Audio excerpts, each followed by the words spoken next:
Welcome back to the Behind the Well show. Elias, thanks for checking in again. Looks like you have your 4th of July plaid shirt on. Is that new? This one, no. This one's an oldie but a goodie. But yeah, Independence Day is coming up, and I'm a patriotic American, so I like to wear red, white, and blue around Independence Day. Actually, my daughter drew me a picture to get ready for the holiday this last weekend, and it was a picture of me, and then there's a flag, and then my grill, and then this really big cheeseburger sitting on the grill. So it was that's one of my new prized possessions. Well, I know you're a big rib fan. You've been doing a bunch of barbecue, but that's right. Daughter, did she eat the ribs, or is it just she always wants the burger? Yep, both my kids, they'll eat pork ribs, but it's chicken to them. This is good chicken, Daddy. Well, you know what? Everything tastes like chicken, right? Yeah. Well, it's funny we brought up 4th of July because I was thinking about this. And every major holiday, a couple things happen. We're all watching the weather. We're all concerned about what the weather is going to be, how it's going to turn out. Are we going to have a good week and a bad week? And it seems like, at least here in Iowa or the Midwest, like Memorial Day's a toss-up as to what's going to happen. Half the time it's nice, half the time it's not. But typically 4th of July is like sunny skies. Mm-hmm. Well, I got a couple stories about why weatherman predictions just suck. They suck. Yeah, we all know that. Yeah, but I got a couple things. We just got back from New Orleans, my wife and I. And on our way back, before we left, my wife's like, there's a tropical depression in the Gulf of Mexico. I'm like, so? It's like miles away. She's like, it's going to hit there. So before I left for this trip, my wife... What was it? Tropical depression. That's what it started out. Was? Yep, tropical depression. Which is like 30-mile-an-hour winds. I'm like, yeah, that's like average spring in Iowa. It blows 30 and rain and maybe a tornado. Anyway, before we go on the trip, she's already ready to like not go. You remember I came in, I'm like, hey, you might be going with me to New Orleans because Megan might not want to go. Yep. So now we're watching the weather the whole time. I mean, she's dialed in. All she's on is weather.com. It's going to storm on Saturday. There's going to be a tropical storm here Saturday. And true, there was a prediction for a tropical storm. In fact, it became a named storm called Claudia. So it's Wednesday. Megan's like, I'm switching. Thursday. She's like, I'm going to try to switch my flights to this afternoon. Okay, whatever. And she didn't do it. So then she's like, I think we should fly out tomorrow. I'm like, well, Friday's when it's supposed to come. Like, you're just going to like switch your flight. They're going to delay it back to like the time you're supposed to leave on Saturday anyway. Because I'm like, whatever, it is what it is. We'll deal with it. Some rain, it's some wind. Her next thing she says is, well, if it rains and our flights get canceled, we're going to get a rental car. And I hope she's not listening to this because I didn't break her the news that the reason they canceled the flight is because of massive flooding, and rental cars would be off the table, and there'd be no place to go. It'd take you forever to get out of New Orleans. Not to be able to drive. Yeah, I was kind of joking with this about my client. I'm like, my wife thinks we're going to get a rental car, and they just laughed. Like, yeah, that's not going to happen. Yeah, no way. And I never broke her the news. I just let her go on with the charade. But long story short, so it's predicted 100% chance of rain, thunderstorms, wind, 30 mile an hour, tropical storm. It didn't rain the entire time when we left. Flight left at 8 o'clock. It's why the weatherman sucks. And what this actually reminded me of. You know what it reminds me of? Weather predictions. It reminds me of financial predictions. Yeah. And nobody holds it against him for being wrong. There's no accountability. The weatherman didn't get in trouble. But boy, lots of people listened. So back, I don't know what year this, 2010, I'm looking at it here. Must have been in the 2008, 2009, 2010. There is a show on HBO called Curb Your Enthusiasm with Larry David. Larry David, background, is the creator of Seinfeld. And Larry in Curb Your Enthusiasm, if you're not familiar, he always seems to just get himself in trouble with his antics. He's excitable. He's probably like me. He's like excitable, does some crazy stuff. And there's a show in here. There's a skit. It's called Larry David versus the Weatherman. And we're going to play it because I think it's so reminiscent of, Weatherman and financial predictions, because we want to make this a financial show. And there's weathermen in the financial services. They are predicting things. There's no accountability. Most of the time they're wrong. And guess what? If they're right 1 out of 10 times, everybody thinks they're a hero because they saved the weekend. Yeah. Right? Oh, wait, you told me it was going to storm. I didn't go out. I'm good. What about the other time you told me it was 70% chance of rain? It was sunny skies all day long. Most of the time, they're wrong. It's the only place you can be right like 10 or 20% of the time and keep your job. Other than Major League Baseball today. You can hit 220 now and keep your job. Go figure. But let's play the little – I'm going to play the skit here, the Larry David skit, and then – because I don't think you've ever seen it. Hey, Chuck. Hey, how's it going, Larry? Not bad. How's it looking out there? It's wide open, man. Hardly anybody out there. Is that right? Yeah. Probably has something to do with that weather forecast. You know what? Probably does. Huh. Have you seen the weatherman out there? Well, yeah, as a matter of fact, there he is with Dr. Funkhauser coming up on the 9th hole. What do you know? So, what's with the king? Fell in the toilet.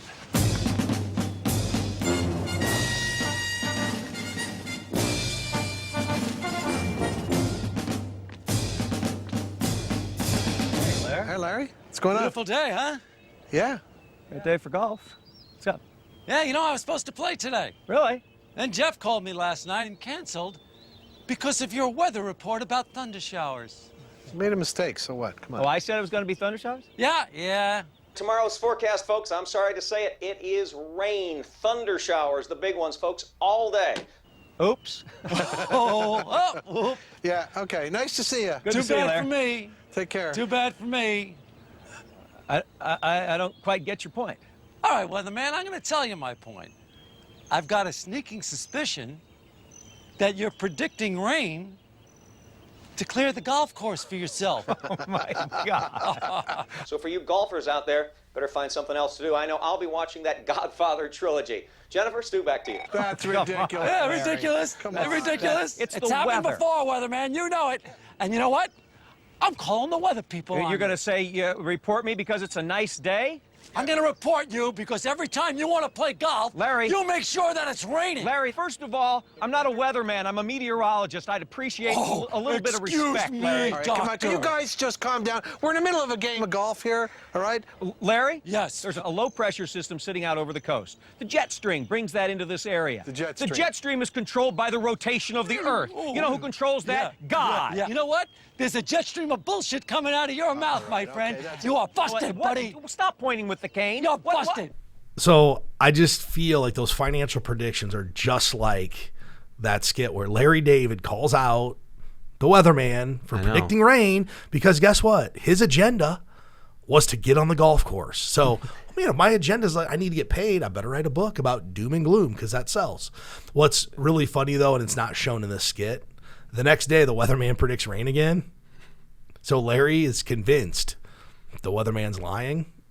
So he goes out, and it is torrential downpours all day, but he's playing 18 holes. I mean, it's coming down. He plays all 18 holes in the rain by himself. And it just goes to show that predictions in general, we just try to eliminate those from all of our financial dealings. Yeah. Do you think we could get Harry Dent or like Jeremy Grantham or someone like that to do a skit with us on the golf course like that? Like, wouldn't that be funny if Harry Dent would agree to do a skit where we're like, you're doing more damage to people's financial situation than good by making these predictions. They are. If you think about it, think about when the weather comes on your screen on TV at home. It never says 60% chance of sun, 40% chance of rain. Why are we showing the least likely outcome? I mean, let's think about it. 40% chance of rain. Well, what happened to that 60% chance of sun?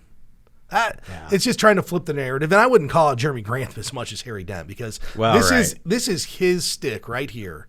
It's going to rain. And if it doesn't, well, I'll just say it's going to rain another day. And eventually he'll be right. Yeah. Eventually it's going to rain. Just don't know when. So I just got thinking about that because we just got back from New Orleans and the weatherman. I'm like, this is just like financial predictions. The weatherman sucks just like financial predictors suck. And I know I probably shouldn't talk that way, but it's just how I feel. Yeah, well, and really, you could almost say financial predictors, they're like weathermen. We're going to start calling them financial weathermen Yeah. because they're not accurate. And people, when they hear the word weatherman, I don't think anybody thinks the weatherman's accurate. They know they bat 200. Yeah, I wonder who. It'd be interesting. Maybe we should do some research to see on an average basis who's right more often, the weatherman or some of the most famous financial predictors that Clearly are out the in the media. weatherman, because it just rains more often. Right. That's that was my immediate instinct was, well, the weatherman's probably right more times than this guy like Harry Dent who's constantly predicting market collapses. The problem is though, they never fire a weatherman.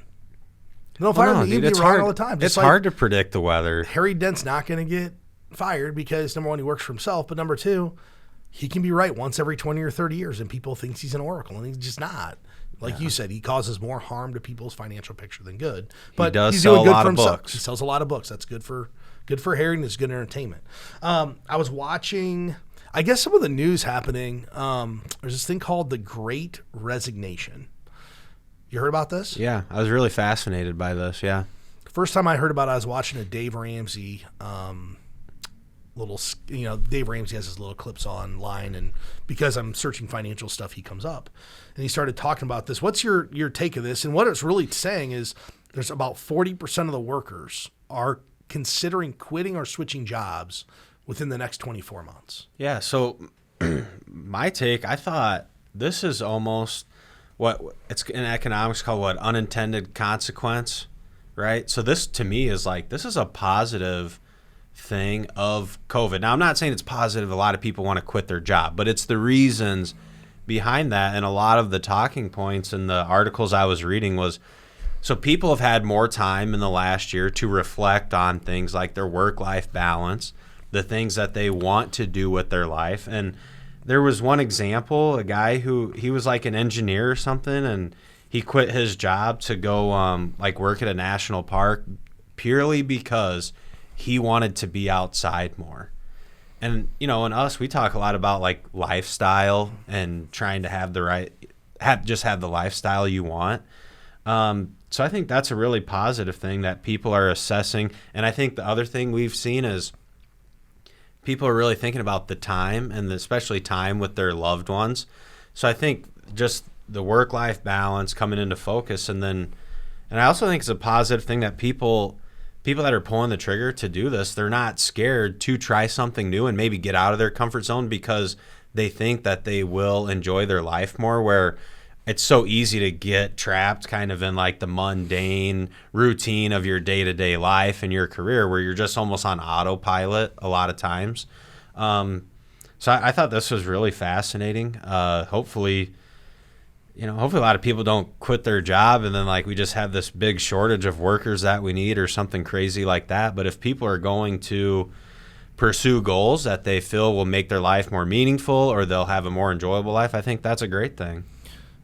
It makes me just think of the consequences and what's happening. And I'm not saying any of these are bad. And I try to wonder how it can happen. I think a couple things have happened here. One, people have decided, because they were forced during the pandemic, that they just didn't really like what they were doing, right? They're like, I'm doing something I don't like. They saw loved ones or people, that they knew that were maybe taken away from them too early, and people are trying to just live life a little more, which we've talked about for a long time. Enjoy this money while you have it. Once you retire, how many good years do you have left?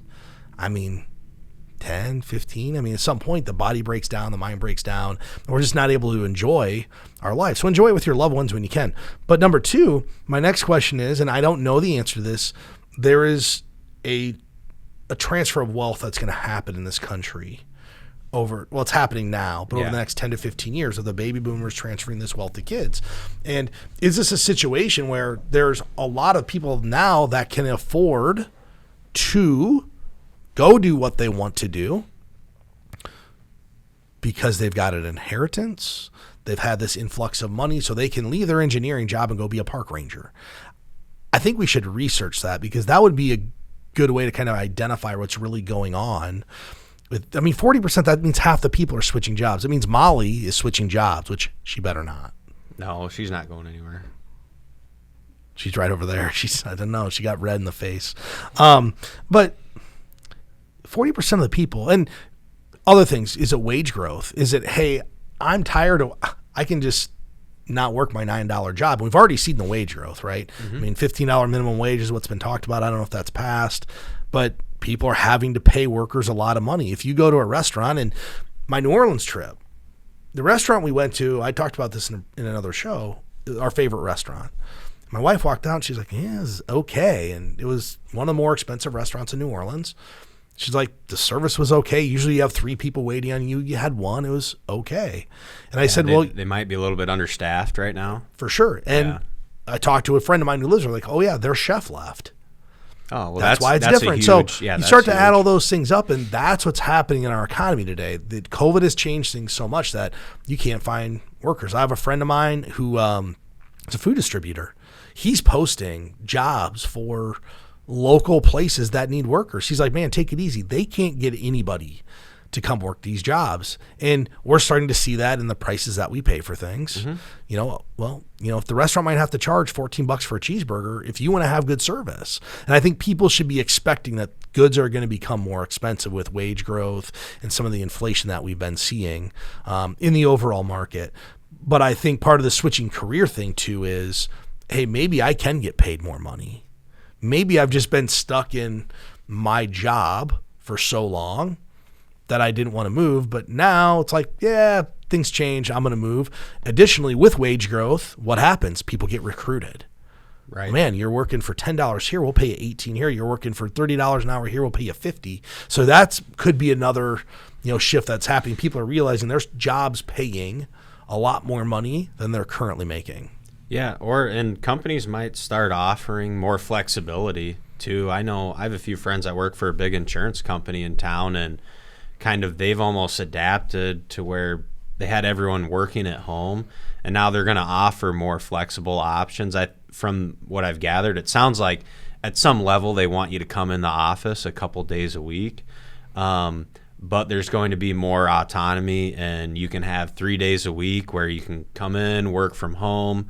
And so maybe if those things become super important for employees that, well, yeah, I like the salary, but I also want these other things, it might force the hand of some companies too to maybe offer more flexible schedules or, like you were just saying, better pay.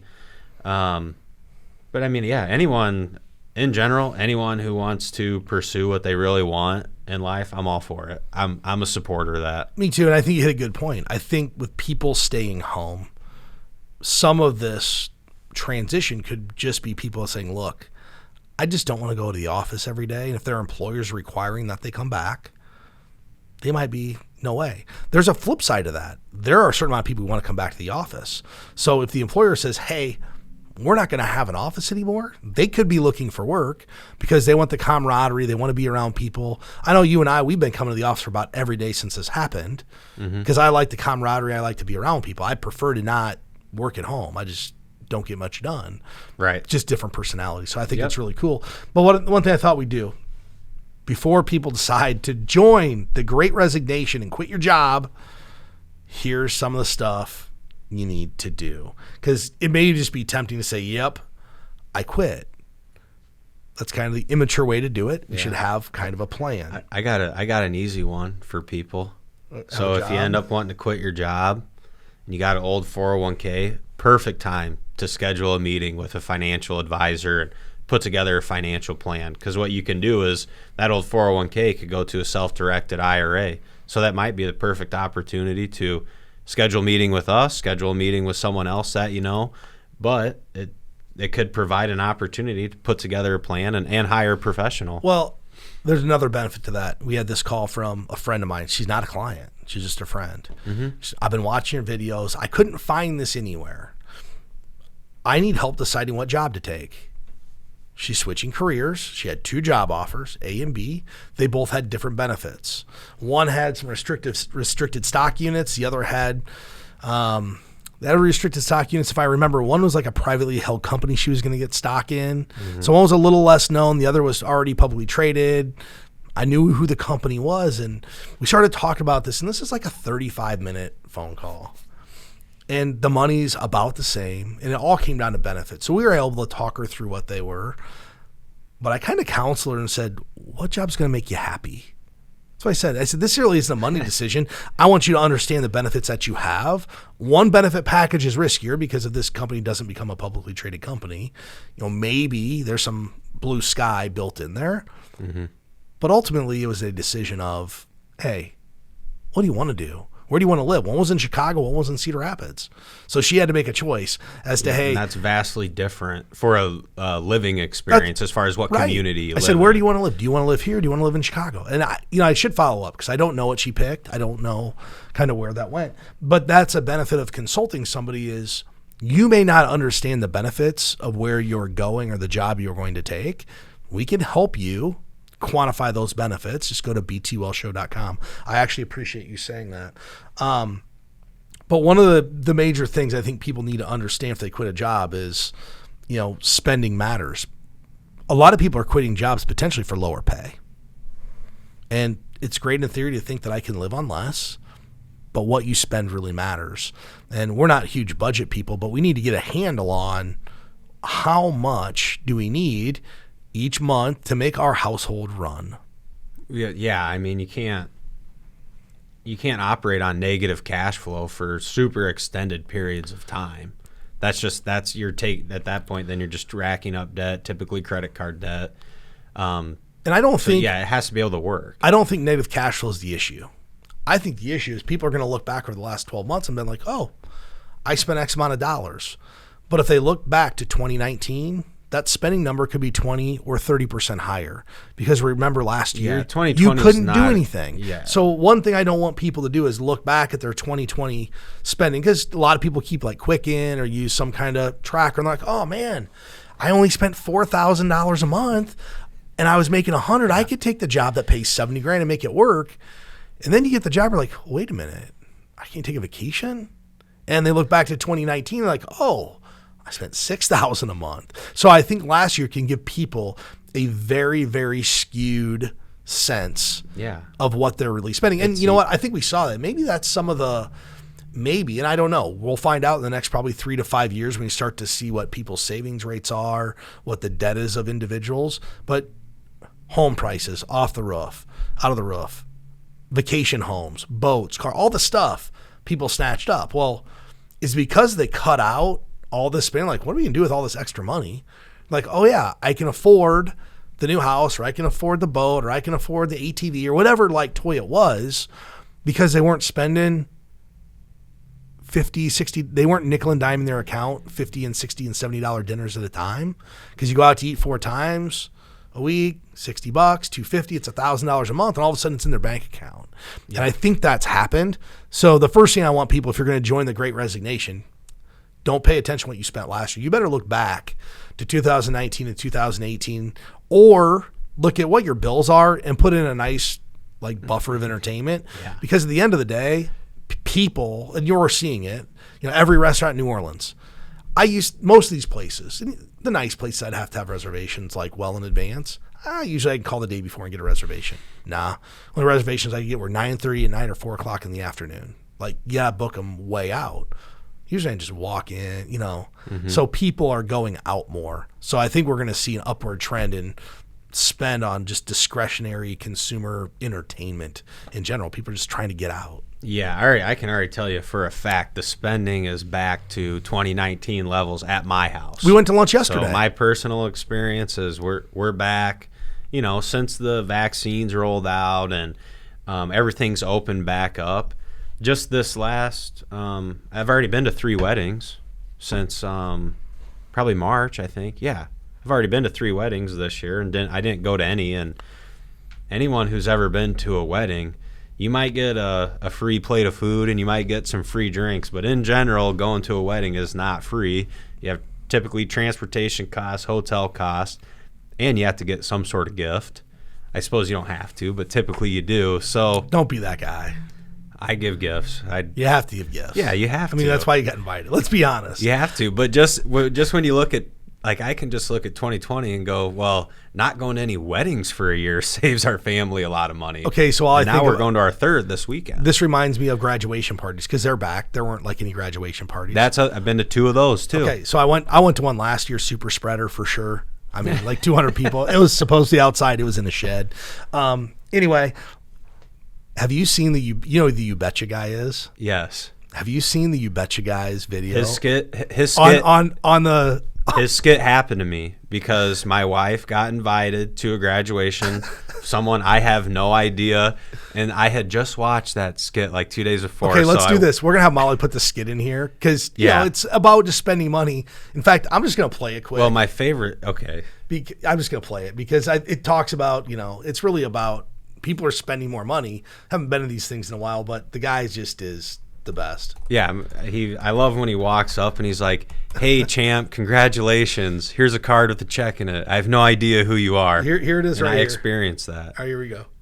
Oh look, the party's in the garage with long fold-out tables and chairs they borrowed from the church. That's original. Where's that little graduate? Oh, there you are, standing by the boards with all your photos. Congrats on doing something that 99% of the population does. Here's a card, got some money in it, 'cause I know that's the only reason why I'm here. Glad the Hallmark store's so close. I actually picked this guy up 10 minutes ago. Thank God my wife was with, otherwise I'd have no idea what your first name is. So congrats, Cassidy. So where are you going to college? Ooh, that is not a very good school, but I'm gonna act impressed because I'm supposed to. Nice work. Yeah, some spread. No, I'm not hungry, but I'm gonna say I'm hungry. Proceed to have a plate, even though this is my 4th party today. Let me guess, you having pulled pork? Knew it. Surprised you didn't go with taco in a bag. Oh, you got both. Didn't see that coming. What a curveball. Yeah, go ahead, go mingle. I'll be occupied by the boards with the photos, the people I don't know. Glad I canceled the tea time for this. Having a blast. Yeah, have a good one, Kennedy. Oh, wow. Didn't know she had blonde hair as a kid. Now she's got brown hair. You see this, honey? Well, she sure looks like a rambunctious little kid.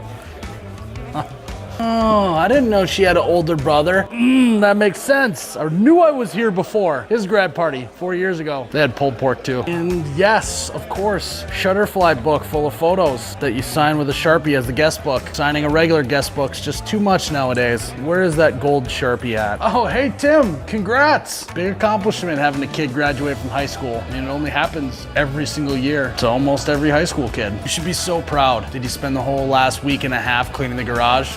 Good thinking on hanging the tarp from the ceiling too. Veteran move. No one even notices all the junk you got behind there. Yeah, you know, I am enjoying myself. Yeah, way better than being out on the golf course. You know, no wind, 75 degrees. But this is way better being in this garage. Also, where'd you get this pulled pork recipe? Tastes just like the other 3 plates I've had today. Super unique recipe. Oh, you want me to help myself to a beverage? Let me guess, cooler against the wall. There it is. Adult pop. Nice. This beer is way too inappropriate for high schoolers. None of them are drinking. Well, it looks like I've done everything I'm supposed to do at one of these. Awkward small talk, hand-delivered money to a kid I don't know, more awkward small talk, eat pulled pork. Yeah, I think I've done my required 30 minutes. You know, actually, I might be able to squeeze in a tea time. All right, time to... Oh! Hey there, buddy. Watch where you're going. What's your name? Kenny. Kenny, and who are you? You're Cassidy's little brother. Holy I gotta come to another one of these. Oh, you betcha, yeah. Yeah. Yeah, I think I've done my I think I've done my obtuse 30 minutes. Why can't I say obligatory? Obligatory. Obligatory? Say like you, obligatory. Obligatory. I don't like it. We need a new word. I've done my required 30 minutes. Yeah. And I've done my required 30 minutes. So I just get a kick out of that because we bought him going to, you know, spending, going to grad parties, weddings. I wonder if he has a wedding one. We're going to try to find a wedding one for later. But I'm sure he does. The second thing people should be really focused on if they're going to make this transition, especially if you don't have a job lined up, which we really think you should have a job lined up before you quit your current job. Yes. We want to have a good emergency fund. Make sure we have a good emergency fund because you may go do the job and hate it, might get fired. Who knows? Yeah. So we want to make sure we have a really good emergency fund. To me, emergency funds, not fun to talk about, but one of the most that's like an underrated aspect of your financial planning. You have to have cash available for when emergencies happen. Well, and here's the other thing. Life. If you've quit a job, you no longer have your 401k to go take a loan from either. After you quit. Yeah, after you quit. So right. if you're in between jobs, you know, for a lot of people, that 401k is kind of like, well, you know, if I really had to, I could go rate it. Well, not if you quit. Now you're just taking a distribution. So a real emergency fund, not a pretend, because people, oh yeah, I could go to my 401k if I have an emergency. Well, yeah, but not if you're not if you're not employed. So that one doesn't count. Cash in the bank. Yes. Healthcare cost. Healthcare varies so much between employers. We were talking to someone the other day. They have small number of employees, don't provide healthcare. You probably want to know what the healthcare cost is from the employer before you switch. Make sure you can afford that healthcare. Make sure it has the right coverage for your family. If you're a family with young kids, it may be important to have low deductibles, doctor visits, all that stuff. An employer might offer a higher deductible plan or an HSA, and you might not be down with that strictly because you're going to use a lot of this insurance. I don't want people to forget about their 401k. A lot of people forget, oh man, I have a 401k. You don't have to do anything immediately, but typically you probably want to figure out how you can better control that, whether it's, taking it to your own self-directed IRA, whatever it could be. But just make sure you have a plan for that 401k. Some employers may make you move it if you have a small balance. I've seen this before. Hey, you got $6,000. We really need you to move this in X amount of days. One thing you can do too, and people don't even think about this, you don't have to make equal contributions to your 401k. So let's say you're going to leave a job that doesn't have a 401k. You can try and max that 401k out before you quit your current job. If you're at a job that has one, try and max it out for the year before you leave to a job that doesn't have one. You got it. Or if you're going to go be self-employed or whatever it is, it might be easier to say, hey, let's try to max this thing out, do the catch-up, get it all done before I actually leave this job. That way your retirement isn't really falling behind just because benefits weren't offered. It's like self-employed people. We see this all the time. People who own a business. They look at their business as retirement. Like, oh, well, this will be my retirement. They don't prepare well, typically, for retirement when you own a business. Well, this is no different. Make sure we're preparing for retirement and not letting our circumstances, dictate what happens to us financially. Yeah, it's all the stuff we talk about all the time. Being prepared, thinking through the situation, having a plan. And this leads to the next one, which is total up all the perks. So we're actually working with an individual now. She has 3 job offers. One all herself, one through a fully employed place, and one kind of a hybrid. Mm-hmm. And she's doing the smart thing. She came in for a private meeting and said, hey, I got to figure this out. So we're adding up the perks and the benefits and all these different scenarios to try to figure out which one works for their situation. The good news is husband has a good job. She doesn't really need the money. And it came back to, again, which one do you want to do? Yeah, because when we actually, we spent a couple hours doing it, everything kind of mapped out to be about the same, right? It could be a little bit here or there. One had more help, but they kept more of your revenue. Well, yeah, if you have staff and stuff that you'd have to hire, you have to quantify that. But she's new. She didn't have to hire anybody yet. So there's trade-offs. But what I'm telling people is add up what they're giving you. Maybe you're getting stock options. Maybe you're getting health insurance or life insurance or what the benefits are. It's not always just about the salary. The company I work with in Louisiana, they have the most generous benefits package of anybody I know. They do profit sharing. They do a great 401k match. So people there, it's about the benefits. Yeah. Some people it's about the money. Some people it's about the benefits.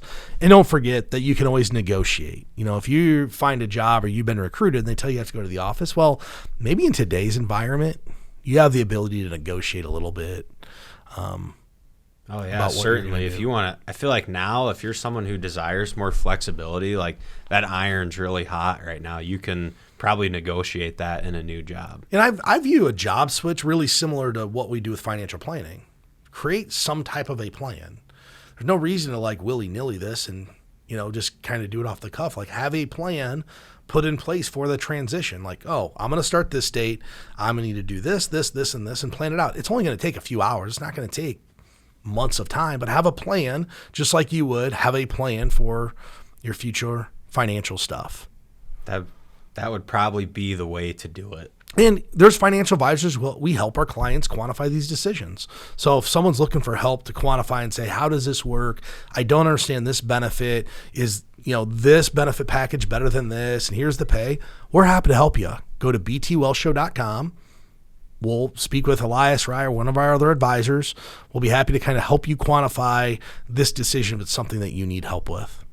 Yeah, and that's kind of, what do you consider that? That's almost like just a perk of working with us? Like, Yeah, the that's meeting. a value add. We're not going to charge anything for value it. add. I mean, we're under the impression that if we do good things for people, good things will happen to us, and I've done that for my career, and it's what happens. We're not going to sit here and nickel and dime somebody for a phone consultation talking about, something that doesn't take long. If it leads into 5 hours of time, that's totally different, right? But we tell somebody. But if you just got a quick question, give us a call, btwellshow.com. We had actually a lot more stuff to cover. We didn't get to it because I think we kind of had a little bit of fun with this show. So with that said, I look forward to doing this next week, Elias. And if anybody has any questions, go to btwellshow.com. Thanks.